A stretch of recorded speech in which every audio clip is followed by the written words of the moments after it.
The single most dangerous night in a van isn't the one you expect. It's not the night someone knocks on your window. It's the night the temperature drops to 19 degrees and you run out of options.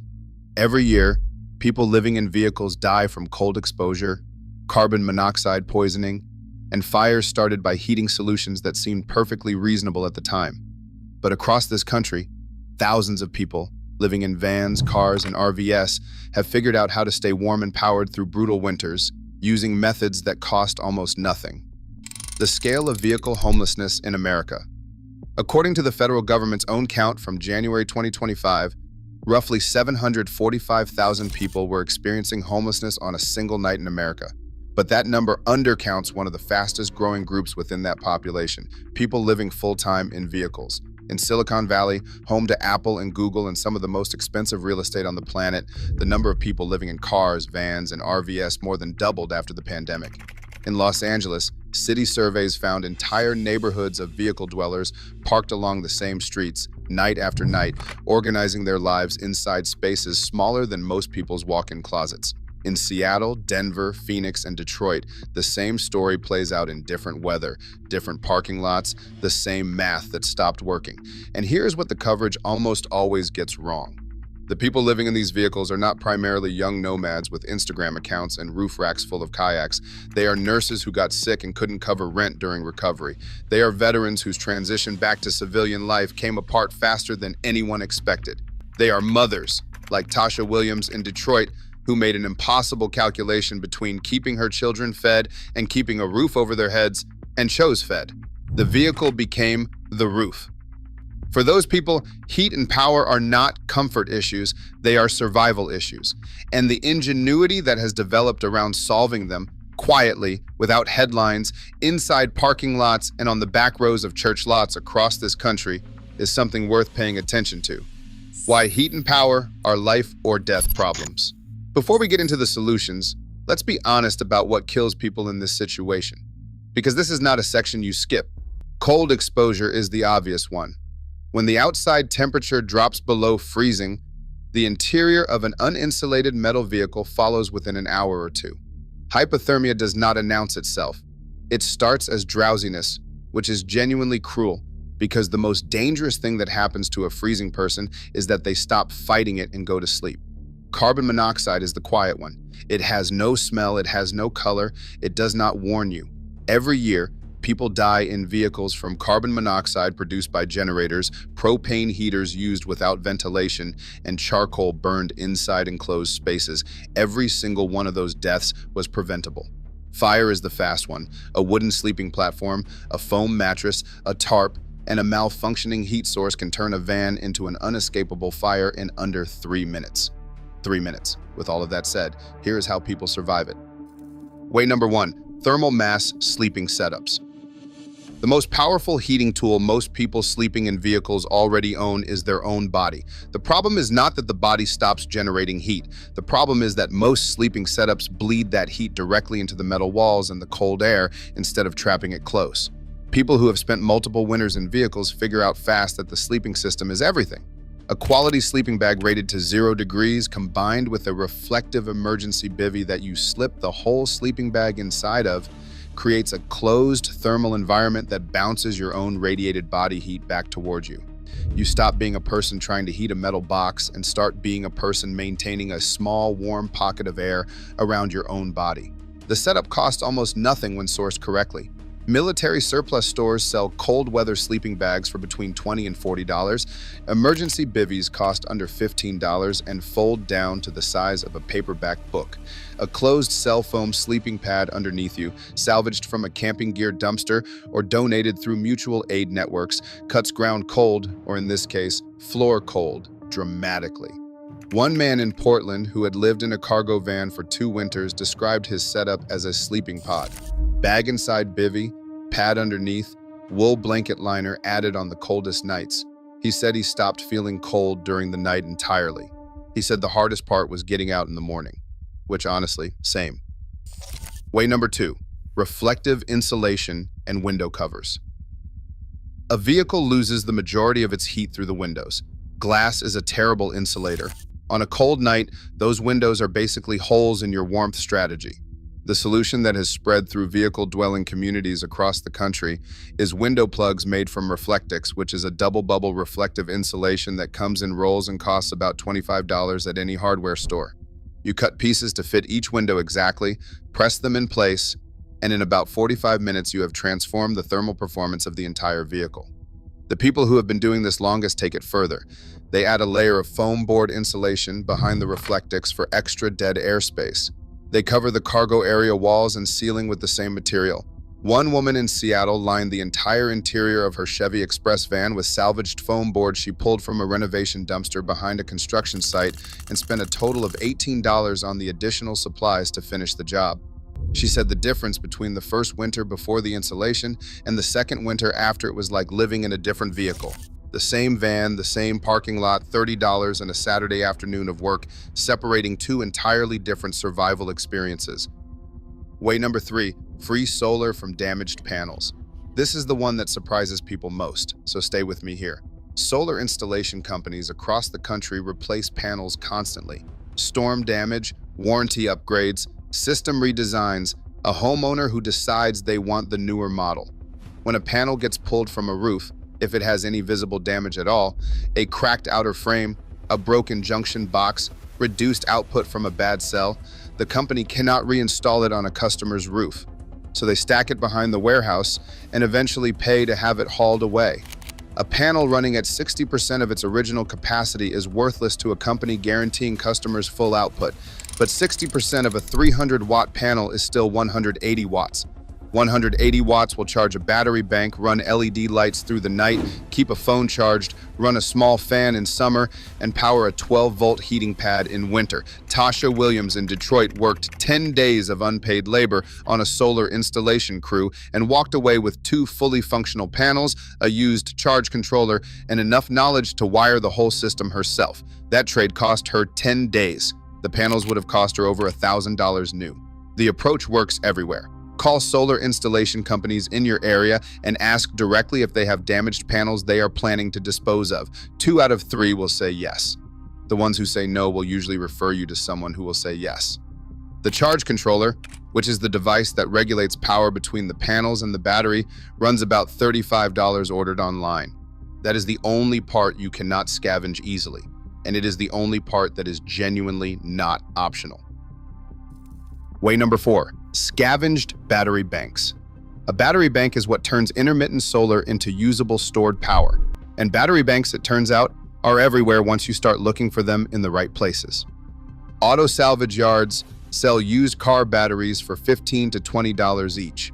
A pair of them wired in parallel gives you enough storage to run lights, charge devices, and power a small fan through the night. They are heavy and they require maintenance, but they work. Laptop battery packs pulled from discarded computers contain lithium cells that can be harvested and rewired into small power banks. There are entire YouTube channels dedicated to this process, and the materials are free if you know where to find old electronics. Recycling drop sites, electronics thrift stores, and corporate e-waste programs all generate discarded laptops by the hundreds. One encampment in Seattle had a resident who charged a salvaged car battery at a nearby auto shop in exchange for sweeping the parking lot 3 times a week. He ran an LED strip light inside his shelter off that battery every single night. Sweeping a parking lot, that is the currency he used to buy light in the dark, and he never missed a night. Way number 5, catalytic propane heaters used correctly. The Mr. Heater Buddy is probably the most discussed piece of gear in vehicle-dwelling communities, and for good reason. It produces real heat. It does not require electricity. A 1-pound propane canister runs it for about 3 hours on the low setting. But here is where people get into serious trouble. Propane combustion consumes oxygen and produces carbon monoxide inside a sealed van. That is a dangerous combination that gets dangerous faster than most people realize. The people who use these heaters successfully follow specific rules without exception. They crack 2 windows, 1 on each side of the vehicle, exactly 1 inch. They run the heater for no more than 15 minutes before turning it off and letting the vehicle air out. They never run it while sleeping. They keep a battery-powered carbon monoxide detector mounted at sleeping height, which is where your head actually is, not at the ceiling where most people instinctively put them. Used with those rules in place, a catalytic propane heater is a genuinely effective tool for warming a vehicle before sleep. Used without those rules, it is how people die quietly in parking lots with no warning signs whatsoever. The carbon monoxide detector, by the way, costs $14. There is no version of this conversation where $14 is not worth spending. Way number 6, public charging stations and institutional power. Not every power solution involves hardware. Some of the most effective systems vehicle dwellers have built are essentially social infrastructure. A rotation of locations with free power access visited on a predictable schedule that keeps devices charged, food cold in a small electric cooler, and a battery bank topped up without spending a dollar. Libraries open at 9 and close at 8 and almost universally have open outlets. McDonald's runs 24 hours in most cities and has never once asked someone to leave for charging a phone. 24-hour gyms with a basic membership provide not just outlets but showers, which addresses an entirely separate survival need simultaneously. Hospital waiting rooms have outlets along every wall and staff who are genuinely too busy to monitor who is using them. The people who do this well keep a written schedule. Monday library, Tuesday McDonald's, Wednesday the gym, Thursday the church community center that opens its doors from 10 to 4. They know which locations have the fastest outlets, which ones require a purchase, and which ones leave you alone. It sounds almost bureaucratic. It is actually just survival organized into a system, because systems are less exhausting than improvising every single day. Way number 7, hot water bottles and thermal cooking. This one costs exactly $0 if you already own a bottle and a pot, which is why it shows up in survival guides going back to before electricity existed, before insulation existed, before anyone had figured out anything more sophisticated than fire and common sense. And it still works. Here's the basic version. You heat water on your propane stove outside the van as close to boiling as you can safely manage, fill a 1-liter bottle, seal it tight, and slide it to the foot of your sleeping bag before you get in. That bottle will radiate heat for 4 to 6 hours, not a little heat, enough heat that your feet, which are typically the first thing to go cold and the last thing to warm back up, stay comfortable through the night without burning a single additional calorie of fuel inside the sleeping space. 2 bottles changes the equation entirely. One at the feet, one tucked near your core, and you have created a thermal environment inside that sleeping bag that your body does not have to work nearly as hard to maintain. No power, no carbon monoxide risk, no open flame inside the van, just physics doing exactly what physics has always done. Now extend that same thinking to food, because this is where it gets genuinely clever. Thermos cooking is exactly what it sounds like. You bring water to a full rolling boil on the propane stove, pour it into a quality insulated thermos along with oats, rice, lentils, or whatever dried staple you are working with. Seal the lid, wrap the whole thermos in a spare jacket or a towel for extra retention, and then you walk away. 2 hours later, sometimes less, the food is fully cooked, hot, ready, and you have not burned a single additional drop of propane to finish it. That matters more than it sounds. A 20-pound propane tank is not cheap to refill. Anything that extends how long it lasts is money staying in your pocket instead of going to a gas station. Thermos cooking done consistently can stretch a tank 30% further than conventional cooking would. People sometimes react to this technique like it is some kind of trick. It is not. It is retained heat. It is the same principle that kept farmhouse stew warm in an 1800s kitchen. The van is just a smaller, colder, considerably less charming version of the same problem. And the answer has not changed in 150 years. Some things genuinely do not need improving. Way number 8, the community heat network. This one does not show up on gear lists, but veteran vehicle dwellers will tell you it is one of the most important survival tools they have. Warming centers open during extreme cold events in most mid-sized American cities. But the published lists are often incomplete, often outdated, and often do not reflect which centers actually have space on a given night. The real information travels through text chains, mutual aid Facebook groups, and word of mouth at food pantry lines. People who have been in vehicle-dwelling communities for more than one winter know who is running the real-time heat map in their city, and they make sure newcomers know too. Faith community networks have become especially significant in this space. Churches that run warming programs often coordinate with each other so that as one closes, another opens. A woman in Nashville who had lived in her Dodge Caravan through 2 Tennessee winters said she kept a handwritten list of 11 locations on an index card taped above her visor. She knew which ones allowed pets. She knew which ones had cots versus chairs. She knew which ones asked no questions. That index card, she said, was worth more than any piece of gear she owned. Way number 9, vehicle orientation and passive solar. This one requires zero money and zero equipment, just knowledge and the habit of using it. A vehicle parked facing south with its windshield angled toward the winter sun will accumulate meaningful solar heat through the glass during daylight hours. On a clear winter day, even when the outside temperature is below freezing, the interior of a south-facing vehicle can climb 20 to 25 degrees above ambient temperature through the greenhouse effect alone. That is free heat, generated by nothing more than parking in the right direction. Dark surfaces absorb more solar radiation than light surfaces. A black dashboard, a dark sleeping platform, even a black tarp spread over the interior floor on a sunny day will absorb heat during daylight and release it slowly into the night. This is not enough to heat a vehicle through a hard freeze on its own. But combined with window insulation and a good sleeping system, passive solar orientation can meaningfully reduce the number of nights where you need to run a heater at all. Park facing south. Check which way is south before you choose your spot. This is free.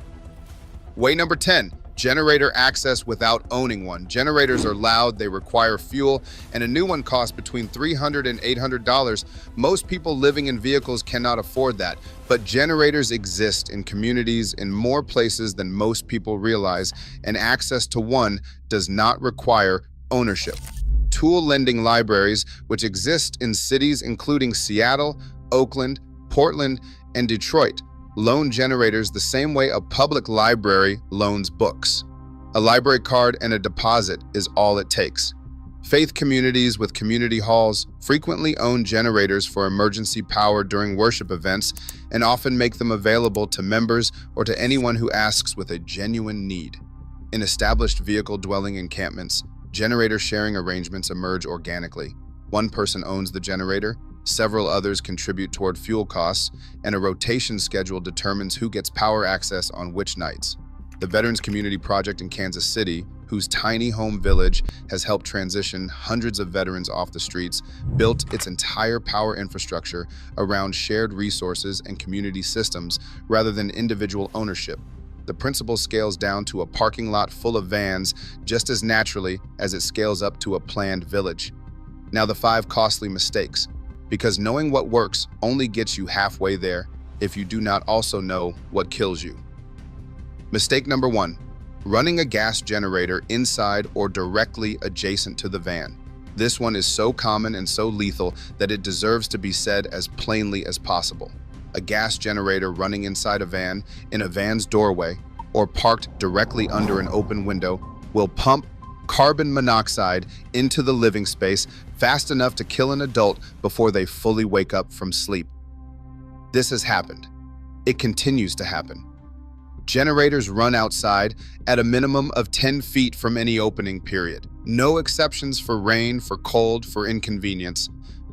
Mistake number 2, using a charcoal or wood-burning heat source. Charcoal grills produce more carbon monoxide per hour than almost any other commonly available fuel source. A single charcoal briquette burning inside a sealed vehicle produces enough carbon monoxide to be fatal within an hour. This is not an exaggeration. It is chemistry. Wood burning anything inside a metal vehicle is also a fire hazard of a category that needs no further elaboration. Neither of these is a heating option. They are a last resort that people reach for when they are desperate, cold, and out of better ideas. The answer to that situation is a warming center, a church, a library, a McDonald's, a hospital waiting room. Anything but charcoal in an enclosed space. Mistake number 3, trusting a single heat source with no backup. Propane runs out, batteries die.